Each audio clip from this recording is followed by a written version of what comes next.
Well, good afternoon and welcome to our Lunch and Learn webinar series. Today's topic is Business and Career Values, the driving force behind behavior. Today, our webinar is brought to you with the support of our sponsor, University of Fredericton. My name is Krista Ross. I'm CEO at the Fredericton Chamber of Commerce, and our presenter today is Lynn Thier. Lynn has a varied background in social services, recruitment, business, and sales, as well as health, fitness, and nutrition for over 25 years. She specializes in services for businesses providing NLP training, corporate values alignment, sales training, as well as weight optimization and fat loss, sports performance, chronic pain, quitting smoking, releasing negative emotions such as anger, sadness, depression, anxiety, fear, and guilt, stress, and PTSD, using specific modalities that work with our unconscious mind. So without any further ado, I ask you to welcome Lynn Thier, our presenter today. Here you go, Lynn.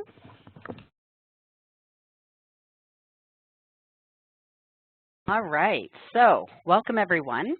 And let me start off by asking you a question. So what's important to you about your career or about your business?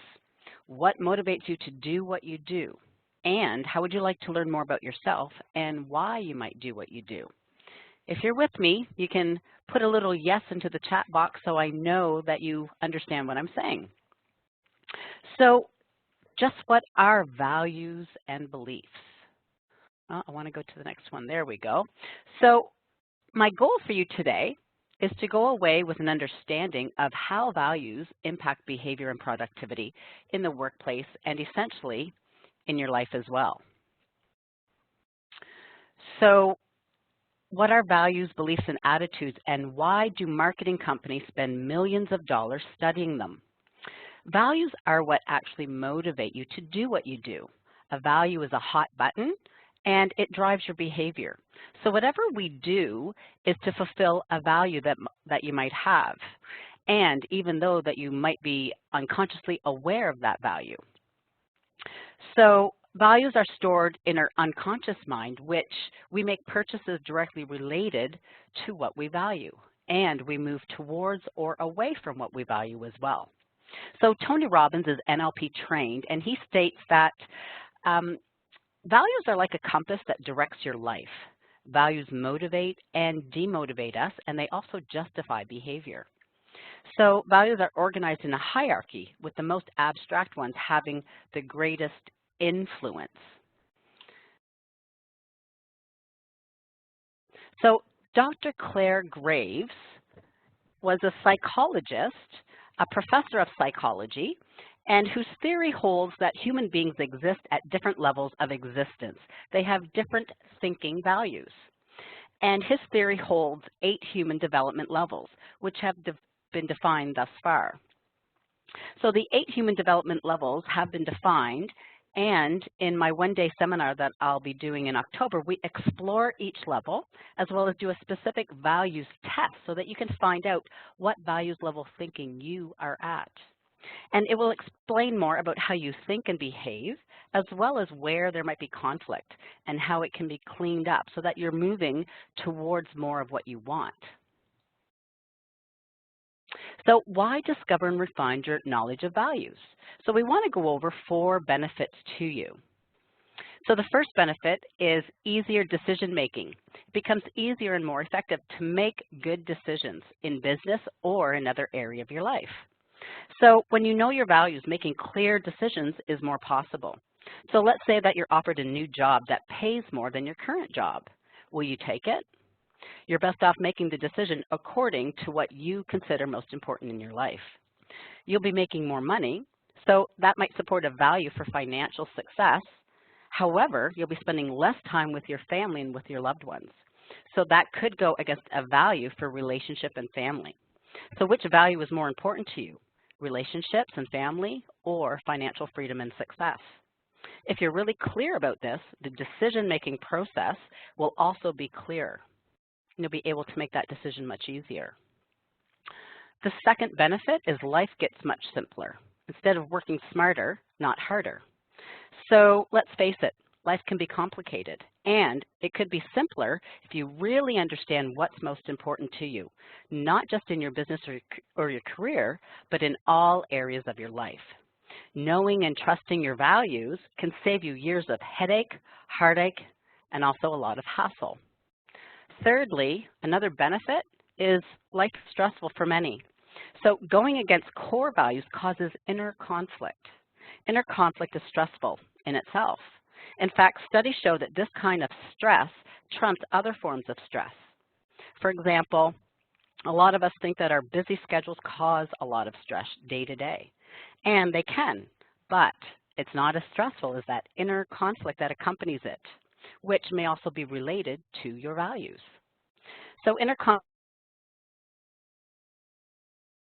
takes our energy away from us, so comes in the form of looking at. And the fourth benefit is that relationship compatibility becomes much easier.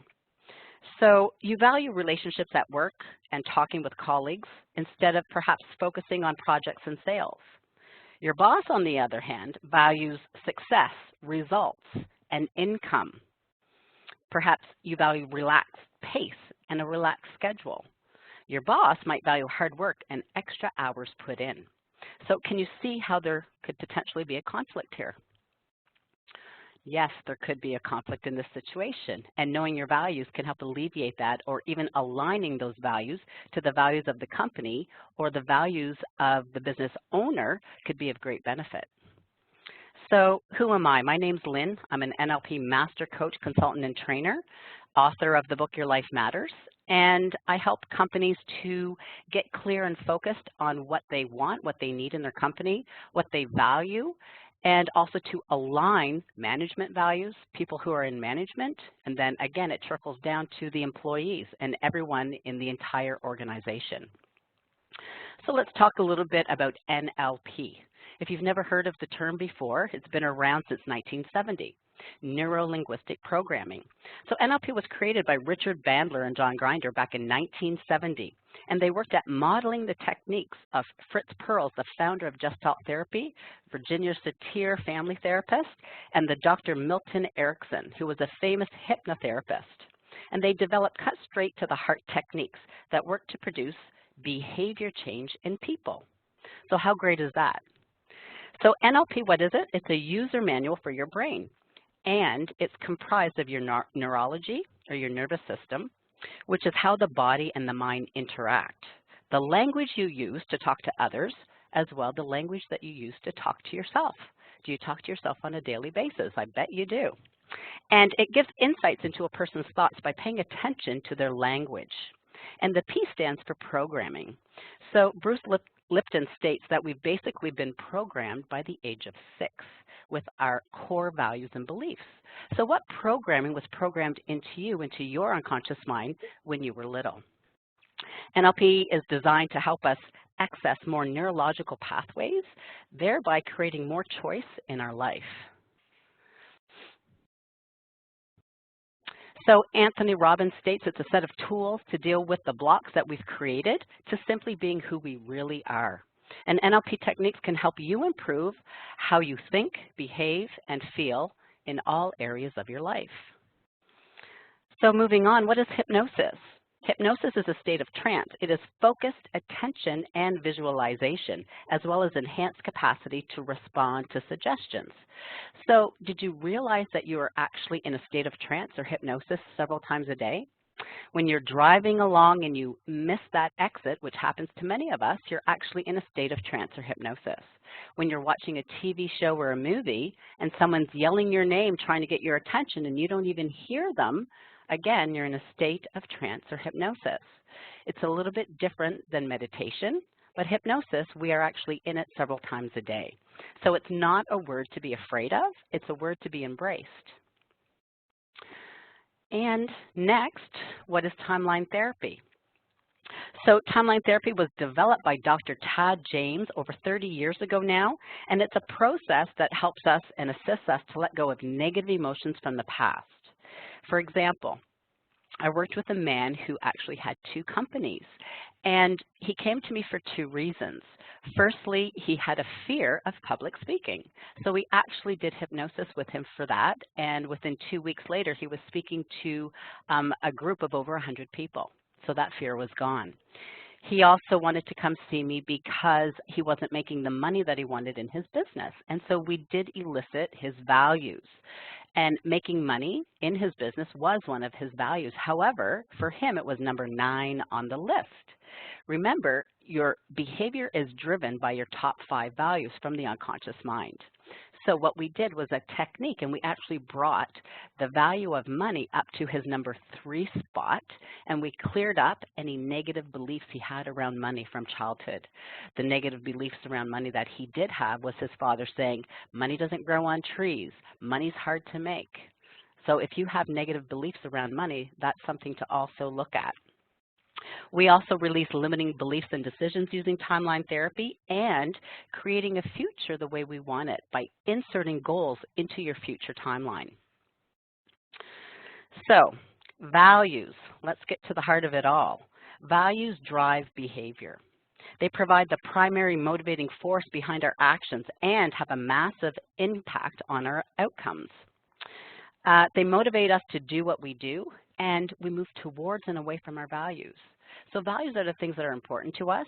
They are how we decide whether our actions are good or bad, or right or wrong. They are actually one of our filters in our brain. They are how we decide about how we feel about our actions. They guide our every decision and therefore our results. So if you look at this picture, you'll notice that values have a cluster of beliefs around them. When operating out of our highest values, we experience congruence and a sense of satisfaction. We like people who share our values and often have a strong reaction to people who don't share our values. When we experience conflicting values, it creates a dilemma and incongruence inside of us. Values can conflict at the same time in any situation, and arguments and disagreements, whether they're at work or in a family, are almost always associated with people having conflicting values. So every value does have a cluster of beliefs surrounding it. Beliefs are the convictions that we generally hold to be true, and beliefs are basically assumptions that we make about the world, and our values stem from those beliefs. Our beliefs grow by what we see, hear, experience, by what we read, by what we think about, what we see on TV. Imagine, if you will, a stand with a cup hooks, and the stand is your value, with the hooks being the beliefs surrounding that value. When you take the belief around the value out, then the value will also be gone. So what are the sources of values? Well, firstly, is our family. We're born into our family, and out of our own awareness, sometimes unconsciously, we either accept or even reject family values. Did your family show love and affection, or did they avoid intimacy and feelings? Think about how your family was as you were growing up. Moving on to our friends. Around the age of 4 or 5, we actually start to play with friends and socialize. Friends could become more important than the parents' values. Going on to church. Did you attend church as a youngster? What was your experience there? Was it positive or was it negative? Who did you connect with? Or are you a spiritual being, and what led you to that? School. School has changed greatly. Now there are computers, electronics, and the changes that we make in communication. So everyone nowadays has a cell phone. And most kids, you'll notice, teenagers, they're always texting on their cell phone. And kids nowadays that are texting on their cell phone most often are insecure with face-to-face interaction. And realize and know that when you receive a text, you're only receiving 7% of that communication. So you're missing 93%. That's a lot to be missing, isn't it? So what's being taught has changed. It's more humanistic. Adapting the human mind to adapt to all this technology can be very challenging. Moving on to geography. Where did you live and where did you grow up? So if you were someone who grew up in busy New York City, then noisy is normal to you. People being in your face, walking in the street is normal to you. Now, if you were someone who grew up in Alaska, where it's very quiet and there's basically nobody around, then that's what's normal to you. And being in a noisy environment like New York City would really wreak havoc on your nervous system until you got used to it. Do you live in Canada, Mexico, the US, or Africa? Different cultures and climates, warmer versus colder, forces your neurology and your nervous system to adapt neurologically. So when I was on vacation with my husband last year, we went to Florida and we were at the gym working out. They don't have any air conditioning. Well, I was sweating bullets, let me tell you. And it was maybe 85 outside. And we asked, how come there's no air conditioning on? They're like, what do you mean air conditioning? It's not summer here yet. They only put it on after it reaches 100. So again, their neurological systems, their nervous systems, people there were in the gym with sweatshirts on, and they were just fine. So again, your nervous system will adapt to your geographical area. Economics. When were you born? 1920s, 30s, 40s, 70s, 80s, 2000? Thinking of your parents, if your parents grew up in the Depression, or kids that grew up in the era where maybe they had things given to them and, they have it all, that versus growing up in the Depression. Did your parents scrimp by or save and spend? How do you think about money? Now we pay less for more, whereas before we paid less. We paid less for more before, but now we pay more for less. The media. So the media has hugely changed the environment that we live in. Just look at what has taken place over the last 100 years. We were introduced to radio, TV, and then internet and computers. We have no patience anymore. The faster, the better.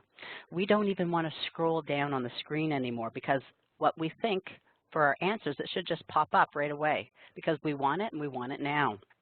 It has changed our neurology, our attention span, and it's also changed how we relate to other people. Social media, another category now, because now we have Facebook, Twitter, Instagram, Snapchat, Pinterest, etc. Our kids are outside playing and chasing Pokemon Go, going around like zombies, and it can take over the unconscious mind, which is actually very dangerous. So social media can take and make our kids socially inept when they hide behind the keyboard instead of using face-to-face communication. So what's coming? Brain-to-cloud interface. There is no privacy. All is cataloged, changing humanity as we now know it. So moving on to the formation of values. So role modeling is something that humans do unconsciously from the time that they are born. We all role model others. And according to sociologist Dr. Morris Massey, we each go through major developmental stages. Think of what was happening in your life during these peak periods. Who may you have been modeling? What surroundings, education, group affiliations, and significant emotional events influence you towards or away from certain values and certain value systems? So Morris Massey's stages 0 to 7 are the imprint period. Basically, you are a sponge. There's 20 billion synapses are created. From 7 to 14 is the modeling period, and who you are is largely due to who you modeled around the age of 10. So think back, and who did you model around the age of 10?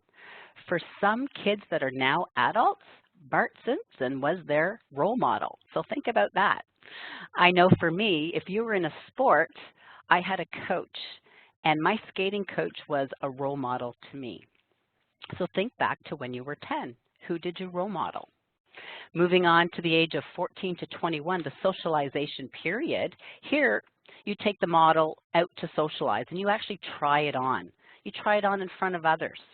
So one key thing to remember during this stage for our teenagers is when you try on who you're modeling, you can either be accepted or rejected from your peer groups.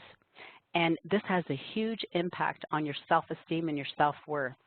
So if you think back to those years, were you accepted or perhaps rejected? And how has that impacted your self-esteem and self-worth moving forward into adulthood? And age 21 to 35 is the career period or business persona. So here you model who you relate to in the business arena and who you've learned from. So basically, who rules the roost? While values have an intangible quality to them, the rules by which they get satisfied or violated are often very tangible. Rules are your beliefs about what has to happen in order for you to feel good or bad about an experience, and that's from Tony Robbins. So rules, beliefs, and values. Rules are not about reality. They are about our experience of reality, and everyone's experience is different. So we all have different models of the world or a different lens by which we see the world. And again, it's based on our core filters that are in our brain, our filtering system. And every second, we are bombarded with 11 million bits of information. But the brain can only handle 134 bits per second. So what happens to the rest? Well, we delete, distort, and generalize all the time. You could be in the same room, the same meeting as a colleague sitting right beside you, and they could take away something completely different from that meeting than you did, based on your filtering systems. And values is one of those filtering systems. So this is why you cannot assume that you know what will satisfy somebody else's values until you know their values by eliciting them. You may think that staying late shows dedication, and someone else might think that dedication is getting their work done by 5 o'clock. So there could be a conflicting value right there. So while our values are usually out of our awareness, we constantly express them through our language and indicate which are the most important through our behavior. So the simplest way to discover someone's values is to simply ask, what's important to you about X? So if you're listing values in the context of career, what's important to you about your career? And you keep asking that several times. Now, people will usually come up with about 5 answers, and then they'll say, I don't have any more. That's a block. That's a block with the unconscious. And then we'll keep asking, what's important to you about your career or your business? And you will get to 2 blocks, pushing those boundaries. And as you do that, the unconscious mind will bring forth a few more values. And those are the golden nuggets. Those are the ones that you really, really want. So as you can see from this picture, we have values in all areas of life. So when I'm working with a client, specifically on career, I elicit their career values or their business value. If I'm specifically working with someone on health, then I will elicit their health values. What's important to you about your health? I've worked in the past with cancer patients, and I not only elicit health values, but I will elicit life values, which is not on this wheel. So I always say, add life values. What's important to you about your life? And so when working with someone long-term, I want to elicit the values in all areas of life, because usually after we've done timeline therapy, hypnosis, and NLP techniques, the values will shift and change. And then if there are some values that actually need to be moved that have not changed, then we will do that in the end as well. So basically, asking what's important to you about your life or what's important to you about your career. List each value and continue asking what's important to you in the context of your career until you elicit all the values. This is where I push the clients to 2 boundary blank spots. And these are boundary conditions of their thinking. Here you'll often discover those golden nuggets, those vital values. Finally, I'll ask them, remember a specific time when you were totally motivated in the context of your career. What was the feeling, the emotion just before the motivation? That again is another value that's stored in their unconscious mind that they may not be aware of. So after we've elicited all the values, the next step is to prioritize their values based upon their most important value down to the least important value. So what's most important to you? What's next? What's next? And after you get the whole list of values, then there's more questions that you want to ask. So some values can be an indicator of what we call a complex equivalence, one thing not necessarily equaling another. The questioning process to elicit the complex equivalence is as follows. And I'm going to use the value of passionate as an example. So someone perhaps who had listened passionate as a value for their business, being passionate about their business or passionate about what they do. So how do you know when you're passionate? What does it mean to you to be passionate? And I would also ask, how do you know when someone's passionate with you? What is your evidence procedure for passion? What causes you to feel passion? And the real important question is, why is it important to you? Why is passion important to you? Depending on their language, they're either going to be moving towards or away from this value. And so this is where NLP comes in, listening to the specific language that they're using to describe what they're saying. So you could also ask, why is money important to you? Depending on their language, they'll tell me whether they move towards or away from it. So on the screen now, I just want to give an example of how you could use someone's values in persuasive communication. I did a two-day workshop with the team over at Jim Gilbert's Wheels and Deals, and we actually looked at values and how to feed somebody's values back to them so that they actually have no choice but to have a yes answer to buy because you're actually using their values and not your own.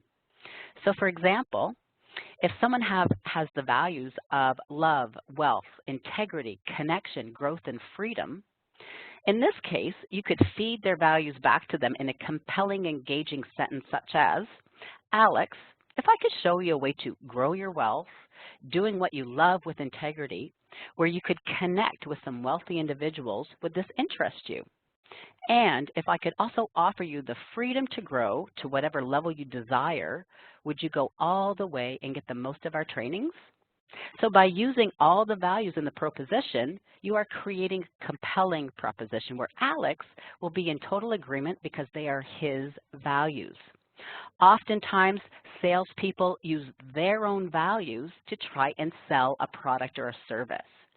And that's the mistake that they're making. If they get that no, what if you ask the client or the customer, what's important to you about whatever it is that you're selling?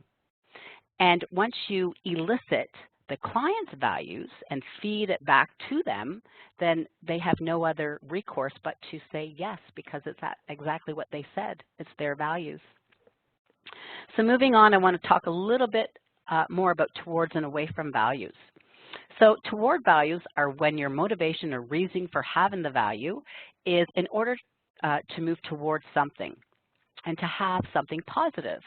So it's in your language. When you say, I want, I can, I love, I get to, that's toward language values. And away values are when your motivation is negative, to move away from something or avoid something. Oftentimes you might be moving away from something that you actually don't want. So saying things like, I have to, I ought to, I should, I must, are examples of language that is more negative and is away from what you want. So towards values are when your motivation or reason for having that value is to move towards something or having something positive. So I want to take the example of money and poverty here for just a moment. If you're motivated towards money, you might say things like, I love making money. I create money easily. Money flows to me. Money is energy and is easy to obtain. If you're moving away from poverty, you might say things like, I don't want to be poor. I have to pay my bills. I have to make this sale today, or I need this sale to make my quota. Which type of thinking do you think will create better results? Moving towards creates consistent results, whereas moving away creates inconsistent results. And when you're focusing on what you don't want, you get more of it, because what you focus on expands. And one thing to note, which people aren't really aware of, is that your unconscious mind does not process negatives directly. So when you say, I don't want to slip on that thing on the floor, your mind hears, I want to slip. Or if I say to you, don't think of a pink elephant, did you think of one? Did you picture it in your head? You probably did, but I said don't, so why did you? When you say to kids, don't run, off they go, running away. When you say walk please, then they'll actually slow down and walk. It's not their fault. It's their little unconscious mind doesn't process that word don't. So changing your language will actually create better results. Also, what beliefs do you have around money? That money is hard to make, that it doesn't grow on trees. What was your upbringing? What did your parents think, say, do around money? Not everyone has a functional value system, and as adults, you are stuck with them unless you actually make an effort to change them. So let's use the example of money in the context of career or business. If money is not in your top, I would say, 4 values in the context of your career or money, then you may not be making the money that you want to or possibly could. You might think that money is important to you. You may work hard for money. You may worry about money, but that does not mean that money is in your hierarchy. In fact, poor people probably think about money more than anyone else. And because they are focusing on the lack of money, that's exactly what they get more of. They usually have a high away from value towards poverty because money is not in there towards hierarchy. So just because you consciously think about money does not mean that your unconscious mind thinks about money in the same way. Your decisions and behavior are guided by your values at the level of the unconscious mind. Then to bring about change, we actually have to work with your unconscious mind to create that change. And this is where the NLP tools and techniques are worth their weight in gold. So in simple terms, my approach is to help the client remove the poverty value from the away from hierarchy and add money as a value to the towards value hierarchy. There's a bit more to it than that, but the procedure is quite straightforward and simple to do. And we learn how to do this in our master's program with NLP training. So here are a few more examples of toward and away from values. Away from values, perhaps not failing versus being successful. Now again, if someone part of the time has a fear of failure, and then on the other part says, yeah, I can be successful, but yet isn't fully 100%, at a belief of being 100% successful. So in that case, there could be actually internal conflict in what we call a parts. So when we have internal conflict, we do a different technique, NLP technique called parts integration, where we integrate the 2 parts to become whole again. Another away from value could be ill health, somebody focusing on, well, I don't want to be unhealthy, I don't want to be overweight, I don't want to have to take that medication. Again, every time you say what you don't want, you're actually installing it in the unconscious mind. It's going to give you that instead of focusing on good health. I want to be at my ideal weight. I want to have energy and to be healthy. So focusing towards versus away from. People might also resist too much change. They might have fear of change versus towards value of security. And lastly, an example of not feeling trapped. So some of us sometimes perhaps might feel trapped or stuck in a certain area of your life versus having the freedom of choice and exploring what are your values so that you can see that you do have more choice and to increase your choices. So how do you change your values if they're not where you want them to be? So after you discover the hierarchy of your values, you may want to actually change them. So you might want to make the value of money in the context of your work more important, or you might want to make the value of intimacy more important in the context of your relationships. If you are married, if you are in a relationship, I highly encourage you to elicit your own values in the context of your marriage or relationship, and then to elicit that of your partner. What's really cool is that you can compare the 2, and you'll notice that your top 5 values are the most important. And if your top 5 values are all different, you might want to consider realigning your values because it'll create more congruency and a better relationship. Now, changing values is an NLP technique taught at the master's level, and it's often used in business, in relationships, in education, as well as in therapy. So aligning people's values. So what management often neglects is ensuring that everyone within the company shares the core values, embraces the company's vision, and is truly a driving force in that same direction. So what would your company look like if your management team had their values all aligned in the same direction? Would it look different? Perhaps it would. Using NLP and timeline therapy processes, we can engage your team members and align their values to those of the company. The process alone is often responsible for elevating performance to heights never imagined before. So just imagine what it would be like if everyone in the company, though varying skill sets and focus, had a shared vision and passion for the company. Then imagine if they all shared the core company values at a genuine level. Or if you're a business owner, a small business owner, and you have a small team, imagine having your team members having the same values as you do with a vision for your business. So what to do next? Well, if you'd like, you can get in touch and take your company to the next level using NLP Values Alignment. And you can also register for our one-day seminar, Values, the Driving Force Behind Behavior, which will be held in October 2017 this year. So I want to thank everyone for joining me today. If you have questions, I welcome your questions, and you can reach out through my website, lynthier.com. My email is there, and I'd love to hear more from you. I also want to thank Krista and Wendy, as well as the Fredericton Chamber of Commerce, for allowing me to join you today for this webinar.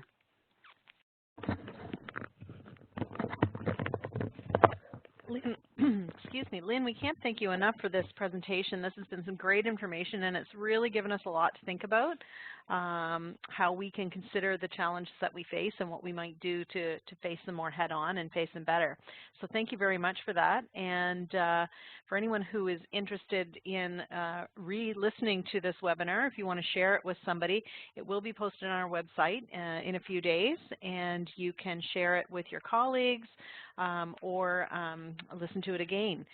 So thanks again, Lynn. And just as a small thank you for your time and expertise, we're going to actually make a donation in your name to the Fredericton Chamber of Commerce Scholarship Fund. And also, once again, we want to thank and acknowledge the University of Fredericton. They sponsor and host our Lunch and Learn webinar series. So thank you again to Lynn Thier, and thank you to University of Fredericton, and thank you to all of you for tuning in, and have a great day, everyone.